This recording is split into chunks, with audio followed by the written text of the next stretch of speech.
کیا ایک مجلس میں 3 بار طلاق طلاق طلاق کا لفظ بولنے سے طلاق مکمل ہو جاتی ہے، جبکہ میں مسلک اہل حدیث سے ہوں۔ مسلک حدیث والوں کا دعویٰ ہے کہ ہم قرآن و حدیث کو فالو کرتے ہیں، تو قرآن و حدیث کے مطابق اکٹھی 3 طلاقیں دینے سے 3 ہی ہوتی ہیں، کہیں بھی نہیں ہے کہ اکٹھی 3 طلاقیں دینے سے ایک ہوتی ہیں۔ یہ مسئلہ قاری خلیل الرحمن صاحب نے ٹی وی پہ بہت اچھالا ہوا ہے اور لوگوں کو بہت گمراہ کیا ہوا ہے انہوں نے، اس لیے میں قاری خلیل الرحمن صاحب ٹی وی پہ آ کے بار بار کہتے رہتے ہیں اہل حدیث کے نا کہ 3 ایک ہوتی ہے، اور صحیح مسلم کی حدیث بھی پیش کرتے ہیں۔ قاری خلیل الرحمن صاحب سے انتہائی رسپیکٹ کے ساتھ، انتہائی عزت کے ساتھ میں گزارش کرتا ہوں کہ آپ ایک دفعہ میرے سامنے وہ صحیح مسلم کی حدیث کائنڈلی پیش کریں فیس ٹو فیس بیٹھ کے، تو پھر میں بتاؤں گا اس حدیث کا صحیح مطلب کیا ہے اور غلط مطلب کیا ہے۔ ابھی فی الحال شارٹ میں آپ کو صرف اتنی بات کہتا ہوں کہ قرآن و حدیث میں نے اور آپ نے زیادہ اچھا سمجھا یا صحابہ نے؟ صحابہ۔ میں اہل حدیث سے کہتا ہوں بھائی ایران تو چھوڑ دو، امام طحاوی نے فلانی صدی میں یہ لکھا اور فلانے دیوبندی نے یہ فتویٰ دیا، چھوڑ دو کس نے کیا لکھا، کسی ایک صحابی سے دکھا دو یار جس نے رخصتی کے بعد اکٹھی 3 طلاقوں کو ایک کہا ہو۔ اور میں آپ کو بہت سارے صحابہ سے صحیح سند سے دکھا سکتا ہوں جب بھی ان سے مسئلہ پوچھا گیا 3 طلاقوں کا، انہوں نے سب نے یہی کہا 3 ہو گئی، حالانکہ دینے والے نے غصے میں دی، دینے والا دے کے پچھتایا ہے، لیکن انہوں نے کہا کوئی راستہ نہیں ہے۔ تو یہ اہل حدیث کا مسئلہ 3 طلاق کے بارے میں بالکل باطل ہے۔ کبھی سعودیہ کے مفتی کا فتویٰ لا رہے ہوتے ہیں، بھائی آج کل کے دور کے مفتی ہیں، ان کی کوئی حیثیت صحابہ کے مقابلے میں نہیں ہے۔ ہم احترام کرتے ہیں سعودیہ کے مفتیان کرام کا بھی، لیکن یہ آج کل کا حساب کتاب ہے، کوئی اعتماد نہیں کیا جا سکتا۔ یا تو دین نہیں ہوگا، گورنمنٹ سے متاثر ہوں گے، یا دین ہوتا ہے وہ عمق اور مسائل میں گہرائی نہیں ہوتی۔ تو چاروں اماموں کا اجماع ہے، سارے صحابہ کا اجماع ہے، اکٹھی 3 طلاقیں دے دی 3۔ قرآن نے بھی اس مسئلے کو انتہائی وضاحت سے بیان کیا ہے۔ اہل حدیث یہاں بھی ڈنڈی مارتے ہیں، 2 چیزوں کو خلط مت کر دیتے ہیں کہ قرآن میں کیا طریقہ لکھا ہے طلاق دینے کا، تو بتاؤ۔ اب بھائی ہمیں مانتے ہیں قرآن میں یہ طریقہ لکھا ہے اکٹھی مت دو، اس کا کون انکار کر رہا ہے؟ لیکن قرآن میں یہ لکھا ہوا ہے کہ اکٹھی دو گے تو 3 طلاقیں واقع ہوں گی۔ کیوں لکھا ہوا ہے؟ قرآن کیسے لکھا ہوا ہے؟ قرآن کہہ رہا ہے اکٹھی مت دو، اس لیے کہ دیا تو لا تدری لعل اللہ یحدث بعد ذلک امرا، جوڑ کا راستہ بند ہو جائے گا، اس لیے تو منع کر رہا ہے اللہ اکٹھی مت دو۔ ہمارے نبی کے سامنے ایک شخص آیا اکٹھی 3 طلاقیں دی، آپ کو اطلاع ملی، آپ غضبناک ہو کے کھڑے ہو گئے، ایلعبوا بکتاب اللہ وانا بین اظہرکم، آپ کو اتنا غصہ کیوں آیا؟ صحابی نے کہا یا رسول اللہ حکم دے میں اس کی گردن اڑا دوں جس نے اکٹھی 3 طلاقیں دی ہیں۔ یہ غصہ کیوں آ رہا ہے؟ اس لیے کہ ہو گئی ہیں، گھر اجڑ گیا غصے میں، نہیں ہوئی ہوتی تو آپ اتنا غصہ تھوڑی کرتے، کہتے کوئی بات نہیں تو 100 بھی دے دے تو ایک ہوگی۔ تبھی اہل حدیث کے پاس کوئی 3 طلاقیں دے کے جاتا ہے، نہ کوئی غصہ آتا ہے، کچھ کہہ رہے ہیں جتنی مرضی دے دو ایک ہی ہوئی ہے۔ قاری خلیل الرحمن نے اس میں بہت بددیانتی کی ہے۔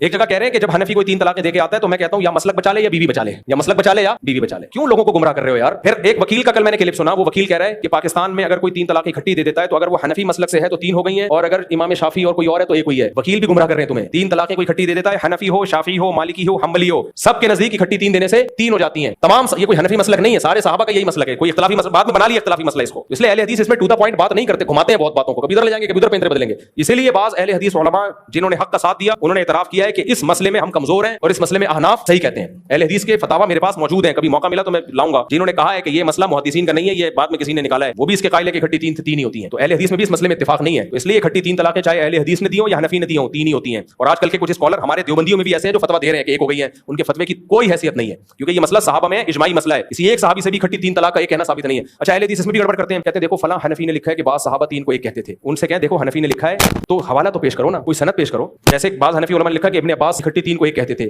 لکھا ہے میں مانتا ہوں، کہاں ہے کتاب؟ ہمارے پاس جو ابن عباس کی صحیح سند ہے اس میں تو 3 ہی ہے، تو ایسے بعض حنفیوں سے غلطی ہوئی ہے، اب اس غلطی کو ہم تھوڑی فالو کریں گے؟ تو کوئی بھی نہیں ہے، کہیں بھی نہیں ہے، میں نے بہت اس مسئلے میں گھسا ہوں اتنے کانفیڈنٹلی، میں تبھی بات کر رہا ہوں، ایسی ہوائی باتیں نہیں کر رہا میں، 3 دے دی ختم، دینے سے پہلے سوچا کرو۔